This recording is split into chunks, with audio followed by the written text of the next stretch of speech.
अच्छा, एक किस्सा और बता दूं जी। तो मैं टॉपर था, तो प्रतियोगिता दर्पण के पहले पन्ने पे मेरी तस्वीर बड़ी सी छपी। हाँ, हमारे शोध का वो भी हिस्सा हाँ, था। और वो जो है उसमें 5 पन्ने का इंटरव्यू छपा। जी। तो मुझे भी ये जल्दी थी कि मैं गांव जाऊं, कम से कम माता पिता का आशीर्वाद लूं और ये बताऊं कि देखिए मैं IAS हो गया। क्योंकि मैं गया था, एक लंबी यात्रा थी, बड़ा स्ट्रगल था। उसके पहले जब मैं गांव आता था तो तमाम तरह की प्रतिक्रियाएं होती थी। एक तो मैं हिंदी साहित्य पढ़ रहा था, कोई ऐसा विषय नहीं था जिसमें बड़ी उम्मीद रही हो। जी जी। लोगों को ये लगता हो भाई कुछ बच्चा करेगा।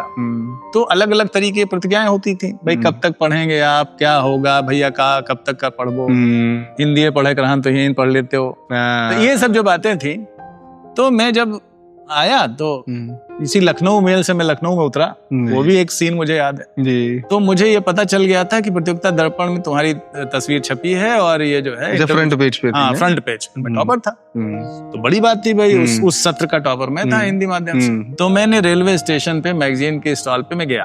अच्छा। और वहाँ वो पत्रिका रखी हुई थी। तो मेरे साथ एक लड़का और था जी। तो हम दिल्ली से आए थे, तो हमने कहा भाई, उससे हमने कहा कि भाई ये पत्रिका दे दो। तो उसने कहा कि ठीक है, इतना रुपया हुआ, मैंने दे दिया। तो मैं बड़ी उत्सुकता में उसको देखूं कि मुझे पूछे कि भाई तो अचानक एक नोबडी से समबडी हुआ था। तो वो मैं तो नहीं बोला, तो मेरे साथ जो लड़का था उसने उसको जो वेंडर था उससे पूछा कि पहचान रहे हो कौन है? तो वो कहता, तो देखा उसने मेरी तरफ ठीक से, भैया फोटो तो हर मिलत ही है तो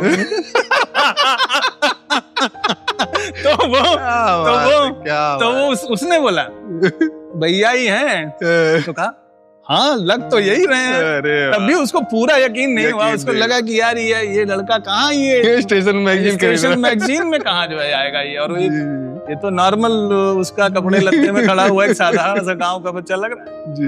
तो वो भी एक इंटरेस्टिंग घटना। तो मैंने वहाँ 3-4 मैगजीन जो थी हम सब ले ली, मैं लाओ सबको दे। तो वो मैगजीन लेके हम गांव गए थे, तो सबको हम एक एक दिए। हमने कहा ये देखिए, अब मामूली बात नहीं रही, मतलब संशय के बाद पूरा मतलब हाँ वो